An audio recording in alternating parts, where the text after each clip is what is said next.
네, 오늘은 우리가 마태복음 25장을 통해서 또 그동안 우리가 마태복음 13장에 나오는 그 천국의 비유는 이 땅 가운데 확장되어가는 하나님 나라에 대한 그런 비유였다면, 마태복음 25장은 이제 영원한 천국이 도래하는 마지막 그 순간에 예수님이 재림하시는 그 천국에 대한 비유를 마태복음 25장은 우리들에게 말씀하고 있습니다. 지금의 이탈리아 시라큐스라고 하는 그런 도시에 가보면 그 도시의 그 중앙에 고대 그리스 로마의 유적지가 있는데, 그곳에 보면 많은 관광객들이 모여서 사진을 찍는 그런 곳이 있습니다. 거기에는 하나 우스꽝스러운 동상이 있기 때문에 그렇습니다. 그 동상의 모습이 바로 지금 사진에 보는 모습인데요, 그 발에는 날개가 달려있는 그런 동상이고, 그리고 자세히 보면 이 동상의 머리는 앞부분에 아주 무성하게 머리가 많이 나 있는데 뒤에 머리는 다 대머리입니다.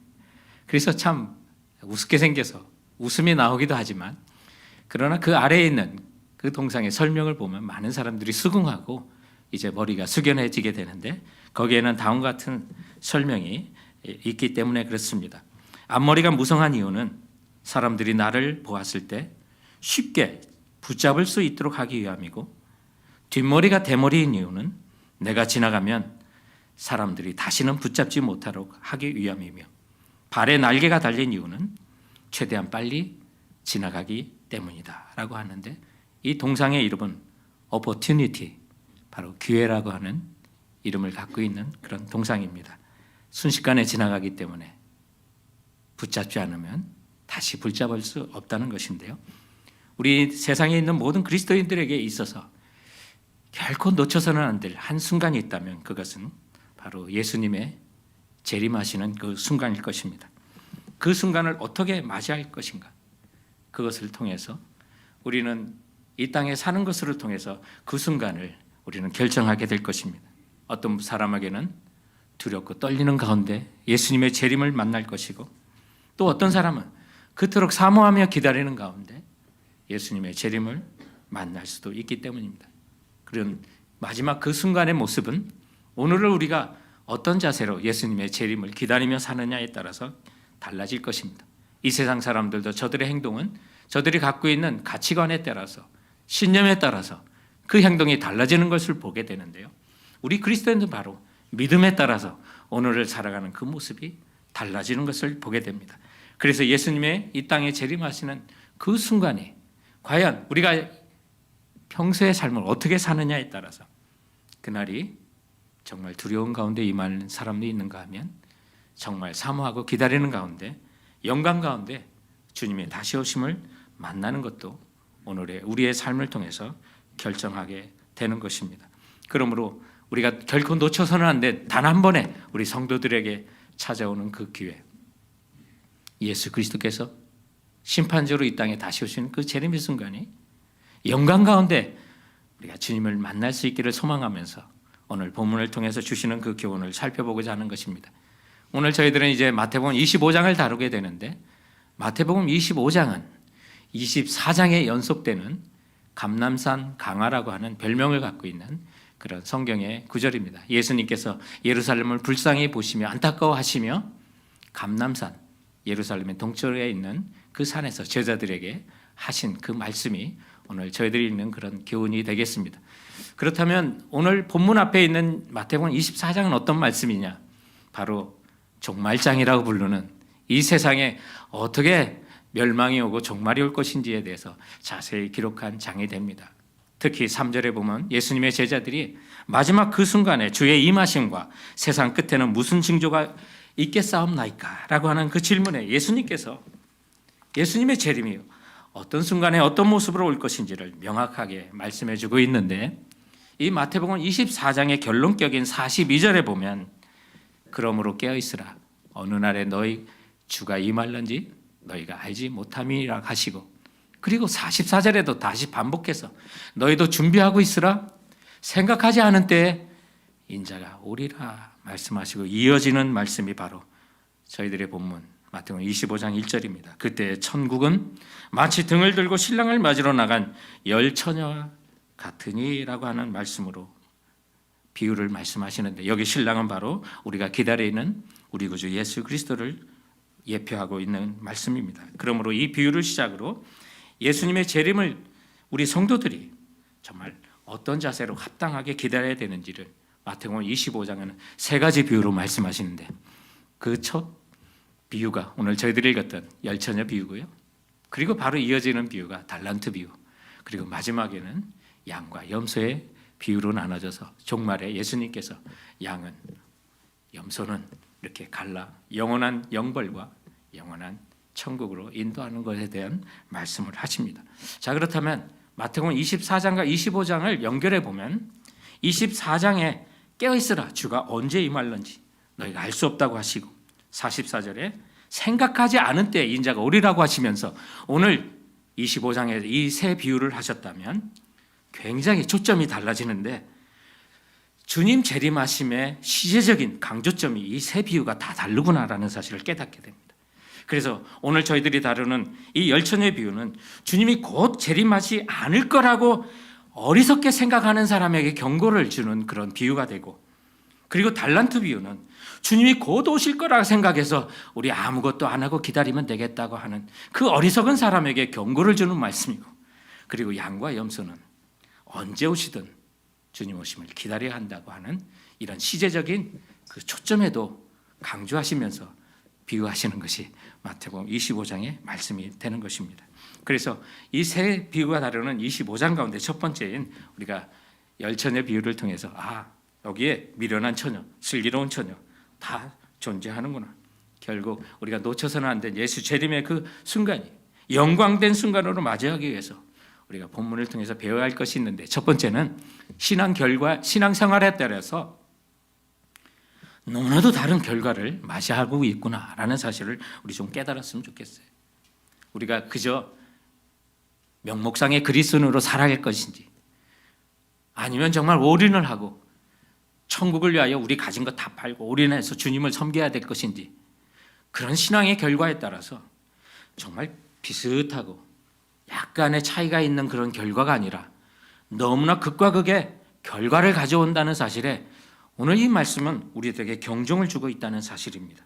그래서 이 열처녀의 비유, 그리고 달란트 비유, 그리고 양과 염소의 25장에 나오는 모든 비유를 보면 한결같이 칭찬을 받고 축복을 받은 그 무리들보다 저주와 멸망을 당할 무리를 굉장히 강조하시면서 주님께서는 다시 오시는 그 재림의 순간에 정말 많은 성도들이 하나님의 언약의 약속을 멸시하고 세상적인 타락한 풍조에 휩쓸려가는 것을 얼마나 그토록 막으려고 하셨는지 주님의 안타까운 마음을 이 본문을 통해서 깨닫게 됩니다.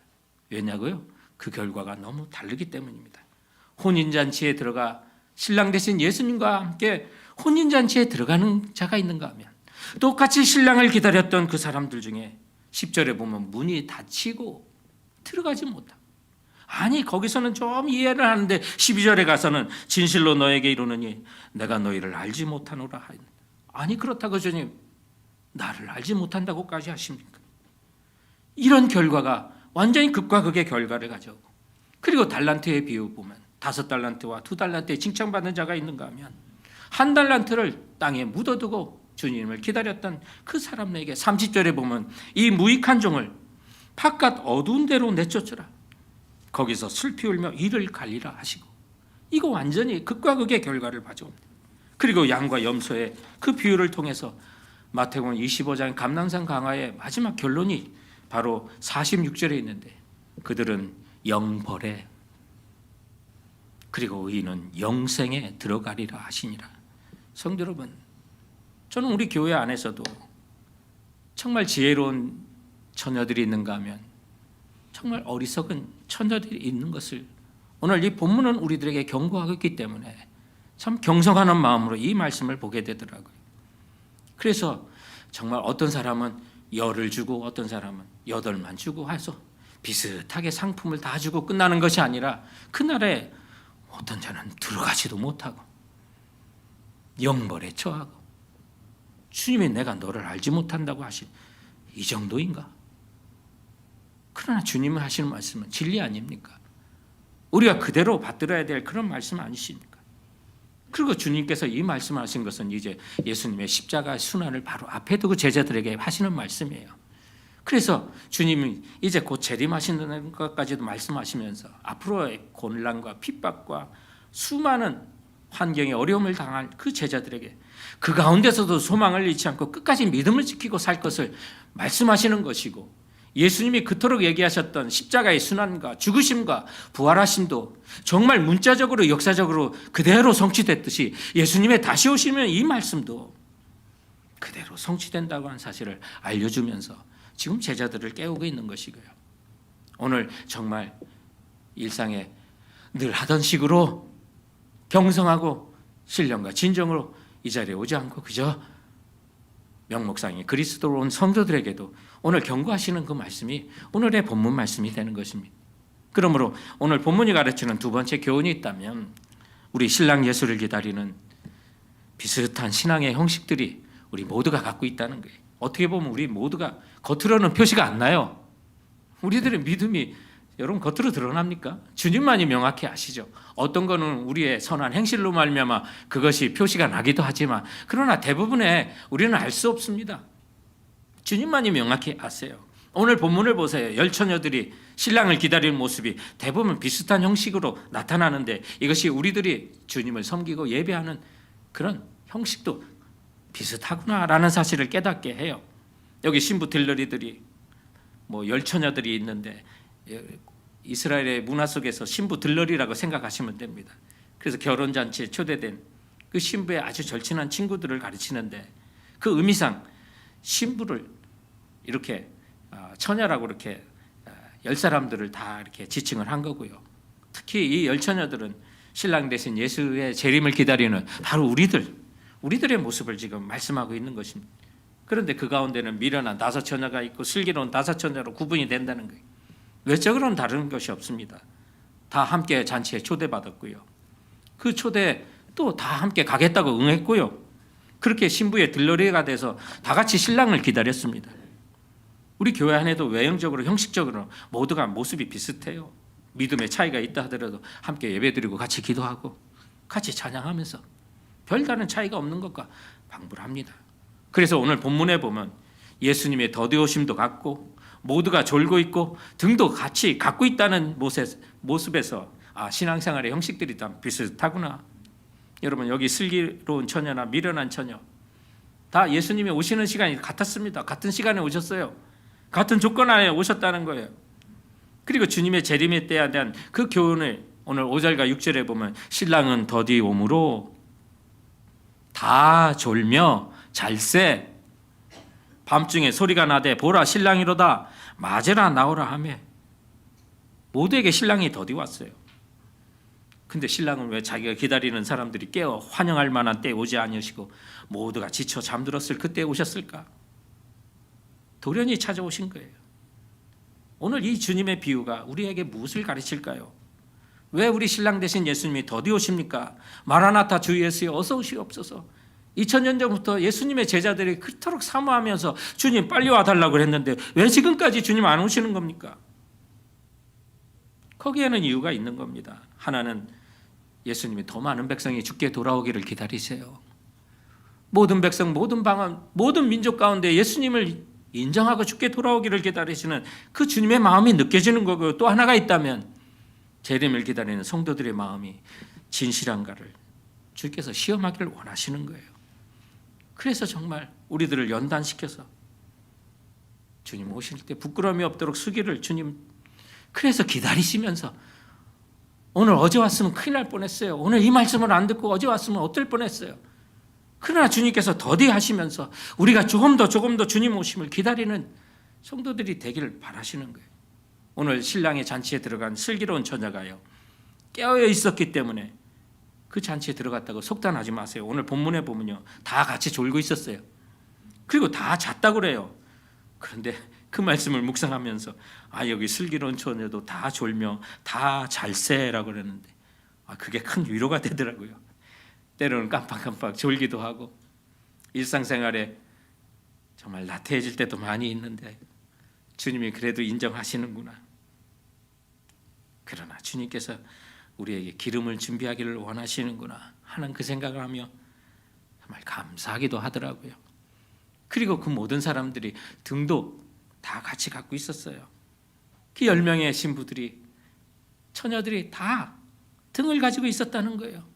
여기 등이라고 하는 건 성도들에게 주신 사명을 뜻하는 거예요. 우리 모두에게 이 땅을 살아가며 사명이 없는 사람이 어디 있어요? 다 사명을 주시죠. 지상 복음화의 명령과 하나님을 사랑하고 세상 이웃들을 사랑하는 거예요. 우리 모두에게 주신 명령이에요. 은사와 재능과 관계없이 모든 사람에게 주신 거예요. 그러나 달란트가 다를 뿐이죠. 주님의 재심이 지체되는 것은 이러한 상황 속에 우리에게 주신 그 등을 밝히면서 주님 오심을 기다리라고 우리 모두에게 주시는 것입니다. 그런데 우리가 이 본문을 통해서 주목해야 될 세 가지 교훈이 있다면, 세 번째 교훈이 있다면, 여러분, 결과가 너무 달라지는 거는요, 우리들이 이 땅을 어떤 신앙생활의 내용들로 살아가느냐에 따라서 그 결과가 엄청나게 달라진다는 거예요. 그래서 오늘 본문 속에 나오는 이 10처녀들이 갖고 있는 그 등이라고 하는 것은 어떤 신앙생활의 형태나 모양인 하드웨어라고 한다면, 그 등을 밝힐 수 있는 그 기름은 신앙생활에 있어서 신앙의 내용들, 소프트웨어와 같은 것이다. 그렇게 비유할 수가 있는 것입니다. 우리가 예수 앞에 어떤 자세로, 어떤 내용으로 살아갈 것인지, 그것이 중요하다는 거예요. 우리 최근에 우리 성도들이 정말 주일과 또 새벽 예배 외에는 우리가 대면하지 못하니까요, 저와 이렇게 교제하는 가운데 대면할 때는 우리 리더들이나 재직들이나 이런 중직들하고만 만남이 좀 많았는데, 이 팬데믹 가운데 있으니까 우리 성도들하고의 그 만남이 대면은 아니더라도 SNS를 통해서 더 많은 사람과 더 만나게 돼요. 그래서 교제하게 되고, 예전보다 더 많은 분들의 지금 기도 제목을 서로 주고받으면서 기도할 수 있는 것도 하나님께 감사하고요. 또 연대기적 성경 공부를 같이, 성경 통독을 같은 본문으로 해나가면서 그 은혜 나는 것도 너무 즐겁고요. 또 주일마다 주시는 말씀이나 또 새벽에 주신 매일 성경을 우리 묵상하면서 서로 나눠주시는 그런 교통들이 많은데, 참 우리 성도들이 이 말씀 안에 살려고, 주 안에 거하려고 참 노력하는 거 보면 정말 박수를 보내고 정말 기쁨이 돼요. 그 중에 한 분이, 여러분, 아니 평소에는 저하고 얘기도 잘 못하시는 분이에요. 그런데 시를 써가지고 그 말씀에 대한 그 반응을 보여주는데 너무 감명이 돼요. 그래서 그 중에 하나를 여러분 목양 컬럼에 실었는데 오늘 그것이 실린 것 중에 하나가 그거예요. 그런데 지난주에 말씀에 대해서 또 시를 써가지고 보내주셨는데 제 마음에 얼마나 큰 기쁨이고 저에게 도전이 되는지 알 수가 없습니다. 그래서 그 시의 제목이요, 예복이에요. 주님의 잔치에 참여하자고 하는 그 말씀을 듣고 예복을 했는데 그 내용이 그래요. 오늘도 하루를 마치고 얼룩지고 더러워진 예복을 손질한다. 회개의 눈물로 깨끗이 빨아 말씀의 풀을 먹인다. 기도의 다림질로 주름을 펴서 감사의 옷걸이에 조심스레 걸어 놓는다. 이런 시를 써가지고 이거 평소 이분이 시인이셨나? 제가 잘 몰랐나 해서 제가 혹시 전문가 시인으로 이렇게 활동을 하셨습니까? 라고 했더니 아니요, 그런 적도 없대요. 그러면서 답장을 보내오시기를, 말씀 묵상하며 주님 생각할 때 글귀가 떠올라 눈물로 적어 내려갔어요. 저도 놀랐어요. 참 최근 들어 코로나 팬데믹 이후에 그분의 믿음이 더 좋아지는 그 과정을 볼 수가 있었는데, 정말 말씀 안에 그렇게 살려고 노력하시고 주 안에 거하려고 몸부림을 치시는 노력을 하시는 분이에요. 그러다 보니 그 말씀을 놓고 생각할 때 주님 생각하면서 글귀가 떠오르고 눈물의 감동을 주시면서 그의 삶이 변하는 것을 그가 친히 간증하는 것을 볼 때 하나님이 기뻐하시는 것이 바로 이런 모습이구나. 그 사람과 우리들 여러 사람들이 모양은 다르지만 예배드리는 형식이 같고 기도하는 형식은 같지만 그 안에 주님을 사랑하고 주님 말씀대로 주 안에 살려고 하는 이런 모습들이 신앙의 내용들이고 주님이 이것을 기뻐하시는구나 라는 사실을 깨닫게 됩니다. 성도 여러분, 여기 미련한 처녀와 슬기로운 처녀, 다른 점 딱 한 가지예요. 오직 기름이 준비되고 안 되고의 차이만 있다는 사실 기억하시기 바랍니다. 그 안에 있어야 될 그 기름, 우리가 주님을 섬기는 그 신앙의 모습의 형식 속에 있는 주님을 사랑하고 따라가는 그 내용, 이것이 주님이 기뻐 받으시는 기름이라는 사실을 기억하시기 바라요. 그래서 우리 모두에게 등은 주셨지만 과연 그 등불을 얼마나 밝히는 기름을 가지고 있느냐? 오늘 미련한 자와 슬기 있는 그 처녀들의 그 차이는 기름이 준비됐느냐, 준비되지 못했느냐, 그 차이인데, 그렇다면 그 기름이 무엇이길래 그 차이 때문에 한 그룹은 신랑의 잔치에 들어가고 한 그룹은 그 잔치에 못 들어간단 말입니까? 오늘 본문을 보면 그 기름은 다른 것이 아니라 천국 혼인잔치에 참여할 수 있는 그 기름을 준비한다는 건 곧 성령 충만한 삶의 내용들을 말씀하고 있는 것입니다. 이 성경학자들은 기름이라고 할 때 두 가지를 결론적으로 제시해요. 가장 큰 것은, 가장 많은 우리가 일반적으로 생각하는 게 기름은 성령님 아니시냐, 그래서 성령을 뜻한다고 해요. 그런데 여기 미련한 처녀들이 등불이 꺼져가기에 기름이 지금 달아가고 있고 꺼져가는데, 줄어드는데, 그러면 성령님도 정말 줄어드는 분이냐? 그런데 반론을 제기해요. 그런데 이 삶의 내용이라고 하는 부분이 왜 나오냐면, 이 감람산 가가의 결론격인 마태복음 25장의 이 천국의 비유에 대해 보면, 그래서 우리가 깨어서 주님 오심을 기다리는 방법이 하나님을 정말로 사랑하고 내 이웃을 내 몸처럼 사랑하라 하시는 그 결론으로 맞춰요. 그래서 예수님을 섬기고 예수님을 사랑하듯이 내 이웃을 얼마나 사랑하느냐에 그 초점을 주면서 마태복음 25장 40절과 45절에 이 천국의 비유의 결론으로 내 형제 중에 지극히 작은 자 하나에게 한 것이 곧 내게 한 것이라고 주님께서 거듭거듭 말씀을 하시는 거거든요. 그렇다면 여기서 등을 밝히는 그 기름이라는 건 성도들의 선한 행실이구나. 그런데 기름이라고 했다면 또한 성령님과 함께 성령 충만한 삶의 내용들이라고 그렇게 확단을 할 수도 있다는 사실을 여러분 깨달으시고요. 우리가 예배를 드리고 주님 앞에 신앙생활하는 형태도 중요합니다. 주일에 성수하고 오고 또 기도하는 그 모습도 비슷해도 다 하지만, 그러나 중요한 것은 그 가운데 정말 슬기로운 처녀가 되는 그 구분이 되는 거는요, 기름을 준비하는 것, 성령 충만하여 하나님이 바라시는 대로 우리 생활 가운데 삶의 양식을 가지고 살아간다면 주님께서는 기름을 준비한 것으로 우리를 인정하시고 주의 나라로 예비하신다는 그런 확신을 가지시기 바랍니다. 여러분, 우리가 기왕 예수 믿는 거, 정말 큰 구원의 은총을 주셨다면 우리가 정말 힘써서 주님 오시는 그 재림의 순간 놓치지 말고 칭찬받아야 되지 않을까요? 그래서 우리가 이 땅을 살면서 성령 충만하고요, 그래서 세상에서 좀 손해보는 데도 베풀며 살아도요, 우리 심령에 주님이, 성령이 기름을 가득가득 부어주신다고 여러분 믿으셔야만 합니다. 그래서 베푸는 자마다 또 하나님을 사랑하는 자마다요, 정말 하나님 기뻐하시는 우리 등불에 불을 밝힐 수 있는 기름이 채워진다는 확신을 갖고요, 그렇게 하면 살면서도 우리가 확신을 갖고 믿음을 가질 거는요, 우리 주님이 큰 상급을 주신다는 거예요. 그 기름을 준비하고 산 성도들에게는 주님이 예비하신 큰 상급이 있어요.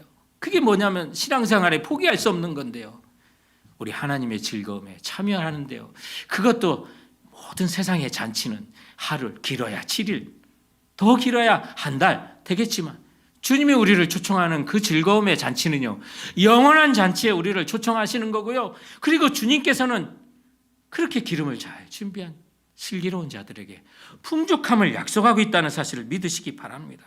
그래서 오늘 본문에 보면 10절에 신랑과 함께 혼인잔치에 들어가고, 그리고 2달란트, 5달란트 받은 사람에게, 그 충성스러운 사람에게 내 주인의 즐거움에 참여하라고 21절과 23절 거듭해서, 주인의 즐거움이 그저 하루 이틀의 즐거움인가요? 아니에요. 영원한 즐거움에 참여하는 거예요. 그리고 29절에 보면 무릇 있는 자는 받아 풍족하게 된다고 말씀하고 있어요.